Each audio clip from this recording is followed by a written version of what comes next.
अस्सलाम वालेकुम। George Bernard Shaw की जो लाइफ फोर्स थ्योरी है, इसका कंसेप्ट समझने के लिए हमें ये देखना है कि जॉर्ज बर्नार्ड शॉ ने इसके लिए मैन एंड सुपरमैन और बैक टू मेथोसेले प्ले में अपनी इंपॉर्टेंट कंसेप्ट्स को जिक्र किया और इसको पोर्ट्रे करने के लिए कुछ किरदारों का सहारा भी लिया है। जैसा कि मैन एंड सुपरमैन में एक स्पेशल जो है एक act Don Juan in hell, उसमें जो फिलोसफिकल डिस्कशन हमें नजर आती है। इसी तरह जॉन टेनर जो इंपॉर्टेंट कैरेक्टर है मैन एंड सुपरमैन का, तो जिस तरीके से वो फिलोसफिकल डिबेट्स में इंडल्ज होता है, उसके थ्रू हम life force theory, concept of Superman और क्रिएटिव एवोल्यूशन प्रोसेस को बेहतर समझ सकते हैं। आसान अल्फाज में यूं समझ लीजिए कि लाइफ फोर्स थ्योरी ये तरीकाकार है कि किस तरीके से इंसान अपनी बेहतरीन जिंदगी खुद से एवोल्यूशनरी प्रोसेस से गुजार सकते हैं और अपने मैक्सिमम पोटेंशियल या सेल्फ एक्चुअलाइजेशन या सेल्फ रियलाइजेशन तक पहुंचने के लिए वो किस तरीके से स्ट्रगल करते हैं। इसके लिए आप यूं भी समझ लीजिए कि खवातीन का एक इंपॉर्टेंट एलिमेंट इसके अंदर ऐड है कि वो किस तरीके से मैरिजेबल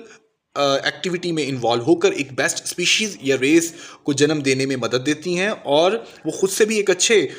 मेल पार्टनर की तलाश में रहती हैं। और इस तरीके से ये जो प्रोसेस है लाइफ फोर्स थ्योरी का, या जो लाइफ फोर्स एक वाइटल फोर्स है जो कि ज़िंदगी उसकी बका को मदद रहने में, उसको रवा रहने में मदद फराहम करती है, उसके लिए ज़रूरी है। तो यूँ इसको आप समझ सकते हैं कि लाइफ फोर्स बेसिकली एक एवोल्यूशनरी प्रोसेस है। इसका किसी भी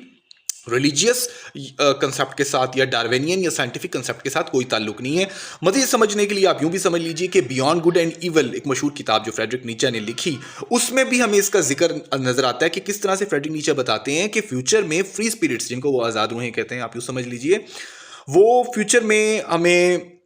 अपने फैसले करने में खुद मुख्तार होंगे। वो किसी पे डिपेंड नहीं करेंगे, वो किसी मजहबी थ्योरी या किसी भी फ़लसफ़े से मुतासिर होकर इन्फ्लुएंस नहीं होंगे, बल्कि वो खुद से फैसले करेंगे और इस फैसले करने से वो दुनिया को बेहतर हालत में, बेहतर मुकाम पे ले जाएंगे, और जिसमें